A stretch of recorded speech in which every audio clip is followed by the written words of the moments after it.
Middle class family एक achievement है जो भगवान किसी को ना दे, या तो गरीब बना दे या तो अमीर बना दे, लेकिन ये जो बीच का होता है ना, ये पूरी लाइफ को झंड कर देता है। मैं भी एक ऐसी ही फैमिली में पैदा हुआ। ये है मेरी आत्मकथा एज ए मिडिल क्लास लौंडा। रिच लोगों के घर में बातें भी पॉलिटिक्स, वर्ल्ड, साइंस की बात होती है, पर मिडिल क्लास की फैमिली इतनी गरीब बात होती है कि इनके बातें सुन के आपको भी थोड़ी गरीबी महसूस हो जाए। हमारे जमाने में पार्ले जी 18 पीस के रहते थे। हम 18 भाई बहन मिल के खाते थे सारे। फिर जमाना बदला और 12 पीस मिलने लगा। अरे बाप रे, फिर? अरे पागल है, पार्ले जी है। फिर क्या, बस बहनों की शादी करवा दी ताकि मैं अकेले पार्ले जी खा सकूं।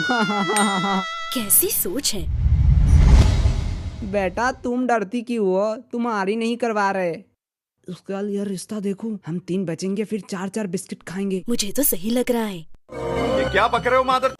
नए साल के साथ शुरुआत होती है नई उम्मीदें, नया क्लास। नया क्लास जाते ही अमरों को बच्चे नए नए किताबें खरीदने के लिए दुकान पर जाते हैं और उन्हें मिलती है नई नई पेंसिल बॉक्स, नई किताबें और नए नए बैग। पर हमारे यहाँ पापा पापा मैं पास हो गया, मैं अब नई क्लास में आ चुका हूँ, मुझे किताबें चाहिए पापा, किताबें। हाँ, मिल गया। क्या क्या आपको मेरी नई किताबें मिल गई? अरे बुद्धू, मैं नेटवर्क की बात कर रहा।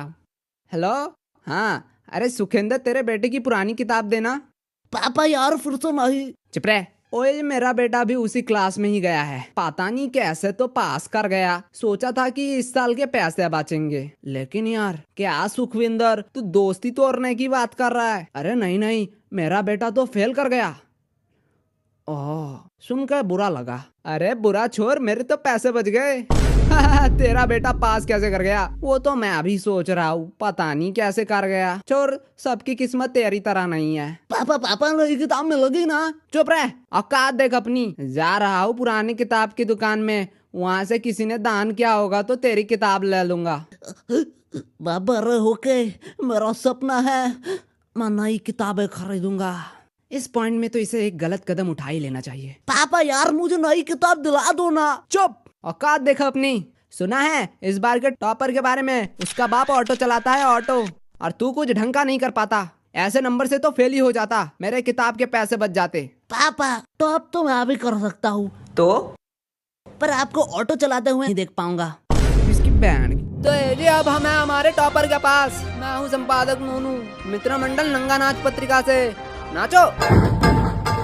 तो टॉपर जी, आपको कैसा लग रहा है? एक गरीब घर में ऑटो वाले का बेटा होके रास्ते में नंगे नंगे घूम के, निहायत ही घटिया जगह, ऐसी बदबूदार जगह, हाँ, घटिया शहर से उभर के टॉप करते हुए। अब पहले तो अच्छा ही लग रहा था, अब पता नहीं क्यों थोड़ा थोड़ा बुरा लग रहा है। अरे कोई नहीं, अभी तो हमने रिपोर्टिंग शुरू ही नहीं की। तो चलिए इनके पापा से बात करते हैं। पापा जी, कैसा लग रहा है आपको? मेरा तो पता नहीं, पर तेरे बाप को तो ऐसा कभी नहीं लगा होगा। हाँ, पापा जी के ओरा है, ओरा फार्म। तो आपके बेटे ने टॉप किया है, आप उन्हें कुछ नहीं देना चाहोगे? ओए, मैं तो उसके लिए गिफ्ट रेडी करके रखा हूँ, मीटर काट के। ये पापा रशियन गिफ्ट। इतने गरीब होके कैसा गिफ्ट? आपको जिंदगी मिल गई, यही बड़ी गिफ्ट है। 1.5 लाख का गिफ्ट है, 1.5 लाख का, मीटर काट के। मुझे माफ करना, पता नहीं था गरीबों में भी इतना औड़ा है। पापा जी, आपका गिफ्ट दिखाई नहीं दे रहा है। अरे यही तो है। कहाँ? बिल्कुल पीछे मेरा ऑटो। मेरा मरने के बाद ये इसका ही समझो भाई। बेटा, यही रहा हमारा तरफ से एक बड़ा गिफ्ट। चल जल्दी जल्दी अब काम पे लग जा। क्या देख रहे हो, ये लोग गरीब क्यों रह गए? आपके बेटे ने टॉप किया है और आप लोग इसे फिर से वही काम करने के लिए दे रहे हो। सर समझाइए मेरे पापा को, मुझे पढ़ना है, मुझे बड़ा होना है। अरे पढ़ के क्या करेगा? पढ़ के क्या करेगा पापा? मैं इतना मेहनत करूंगा कि मुझे जॉब मिलेगी। ओ, तुझे नौकर बनना है? पापा नौकर नहीं, जॉब। और फिर मैं इतनी कामयाबी लाऊंगा कि मेरी सैलरी 15 से पूरे 30,000 बन जाएगी। 30,000। वाह भाई, क्या बात है। नाचो। 60,000 तो मैं कमाता हूँ हफ्ते का। अरे ये मोहित कहाँ गया? अरे बापू, आइए, ऑटो में पैसेंजर मिल गया है। घमंडीपुर जाने के 40 रुपए लूंगा मीटर काट के। हर मिडिल क्लास फैमिली में एक बंदा ऐसा जरूर होता है जिसके वजह से घूमने का प्लान चौपट होता है। हमारे परिवार में वो है मेरे पापा, जिनकी कंजूसी के चक्कर में हम लोग कहीं जा ही नहीं पाए। क्योंकि इनके जेब से खैनी के अलावा कभी भी पैसा नहीं निकलता। एजी सुनो। बोलो महारानी। कहीं घूमने चले क्या? बाप बराना भैया, सबसे बड़ा रुपया। अरे गजब फटीचर इंसान हो आप तो। हम नल्ले हैं तो क्या हुआ, दिल वाले हैं। ठीक बोला था बाबूजी ने। ये फकीर से शादी करके जीवन पूरा चौपट कर दिया। इससे अच्छा तो नल्लू दूध वाले से शादी कर लेती। तो काहे नहीं कर ली? कम से कम भैंस लोगों के साथ रहकर अपनापन सा महसूस होता। मम्मी पापा आपको भैंस कह रही है? ना हम तो ना सहते। मम्मी प्रतिशोध, आक्रमण। मैं नहीं खेलूंगा, तुम लोग टीम अप कर लेते हो, तुम लोग चीटिंग कर रहे हो, चीटिंग। वैसे भी मैं एक अबला पुरुष हूँ, तुम मुझ पे हाथ नहीं उठा सकते। माँ, इनसे शादी करने से अच्छा आप सच्ची में नल्लू दूध वाले से शादी ही कर लेते। चुप रहो, बाप है तुम्हारे, वापस से फॉर्मेशन में आओ। इससे बचना है तो बताओ, कहाँ घूमने चले इस बार? ठीक है, हम लोग घूमने चलेंगे इस बार। कहीं अच्छे जगह चलते हैं। हाँ, यही तो कब से कह रहे हो। झमंडीपुर। अच्छा ठीक है, तुम लोग ही बताओ कहाँ जाना है। कश्मीर चलते हैं, ठंडी ठंडी बर्फ भी मिलेगा। हाँ, एकदम सही कहा तूने। कभी बाप दादा भी देखा है तुम्हारा बर्फ? वैसे भी बर्फ सिर्फ दारू में ही अच्छा लगता है। बेवड़ा वाला हरकत दिखा देते हो ना। हम कहते हैं कि कहीं पहाड़ पे चलते हैं, उत्तराखंड ठीक रहेगा। ना, आप दोनों बुढ़े लोगों के घुटने से आवाज आता है जैसे 10 साल से गीजर नहीं ऑन किया, और आप लोग पहाड़ चढ़ोगे। अरे तुमको क्या पता बेटा, अपने जमाने में हम। हाँ बाबूजी, आप माउंट एवरेस्ट पे चढ़े होंगे, यही ना दुनिया में आप सब पहाड़ी पे चढ़कर इंडिया का नाम रोशन किया होगा। अब इतना भी खास नहीं है हम। अरे गजब निहायती झूठे किस्म के इंसान हो आप तो। कहीं ले जाना है या नहीं? बेटा तुम लोग प्लान बनाओ, पैसे मैं जमा कर लूंगा, कम से कम 1 तो लगेगा। क्या पापा 1 लाख?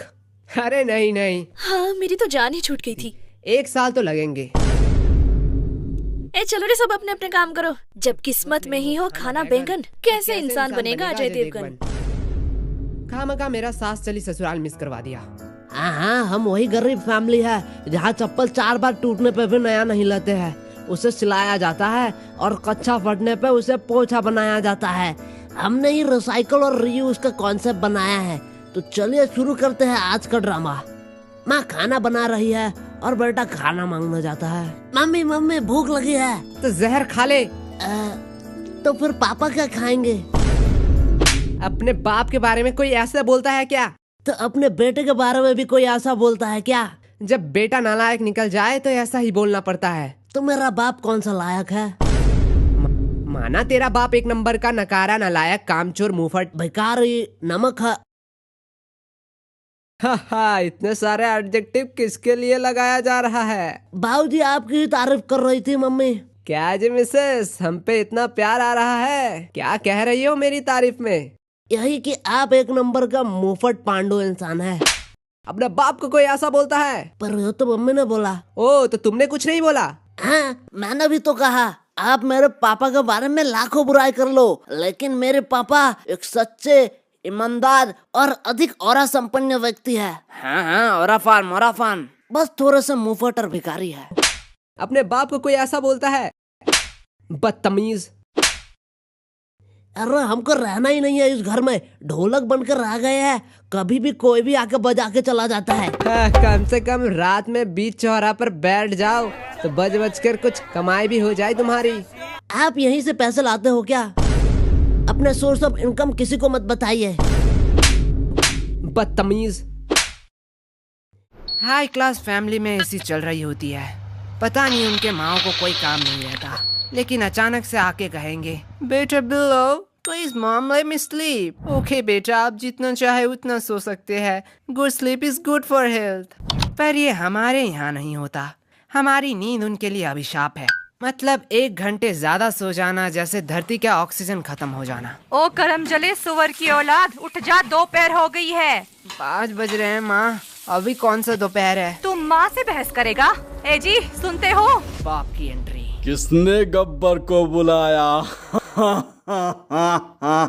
आपको लगता नहीं है पापा को कोई बीमारी है जो हमसे छिपा रहे हैं? ओए चुप खोटिया, क्या हुआ? आपका सुपुत्र कह रहा है दोपहर नहीं हुआ है और मुझसे जुबान लड़ा रहा है। पाल पोस कर यही दिन देखने के लिए इसे बड़ा किया था। बड़ा? मैं तो अभी छोटा हूँ। बेटा इतने भी छोटे नहीं हो तुम। तुम्हें क्या लगता है मुझे कुछ पता नहीं चलेगा? आखिर क्या चल रहा है तुम्हारे स्कूल में? शेट पापा, क्या याद दिला दिया आपने। बहुत बड़ा मैटर हो गया था। आप मुझे वो भूल जाने दो। लगता है मार खिला के ही याद दिलाना पड़ेगा। अरे पापा, आप बार बार बेल्ट क्यों आते हो? पापा बेटे के रिश्ते में ये अच्छा नहीं लगता। तो बताओ क्या हुआ? अरे कुछ नहीं पापा, एक मैटर हो गया था। रिंकू ने शेंटी को धो डाला फुल। क्या धो डाला? हाँ। हाय राम, इसके स्कूल में क्या क्या होता है? पढ़ाई के अलावा सब। अब कल ही की बात है, रमेश ने मुझे बोला मैं तुम्हें मारूंगा, मैं तुम्हें पीटूंगा। फिर तुमने क्या कहा? मैंने कहा जा जा, तेरी क्या औकात है। तेरा तो बेटा मैं फील्डिंग सेट करूंगा अगर मुझे तूने हाथ भी लगाया है। मेरे मम्मी पापा को तू जानता नहीं है। हाँ, और अगले बार तूने मारने का सोचा भी ना तो भाई स्कूल के बीच चौराहे पे तेरा लाश मिलेगा। अरे ये बोल के निकल आया। शाबाश। क्या कहा आपने? मतलब ठीक ही है, लेकिन अगली बार स्कूल में कोई लफड़ा हुआ तो सीधा सर के पास चले जाना। सर के पास? अरे रमेश ही हमारा सर है। मेरी तो किस्मत ही फूटी है। अरे मम्मी यार। ठीक है, सॉरी बोलने की कोई जरूरत नहीं है। मैं तो कह रहा था ओवर एक्टिंग आप थोड़ा कम करो। अभी मेरे आंसू को नकली बता रहा है, कल तो ये हमें घर से ही निकाल देगा। पक्का ये ड्रग डीलर बनने वाला है। मैं इसको अभी बताता हूँ, इतनी छोटी उम्र में ड्रग डीलिंग करेगा। थोड़ा बड़ा तो हो जा। अरे बहुत हुआ, मैं जा रहा हूँ घर छोड़ के। पर शाम तक लौट आना।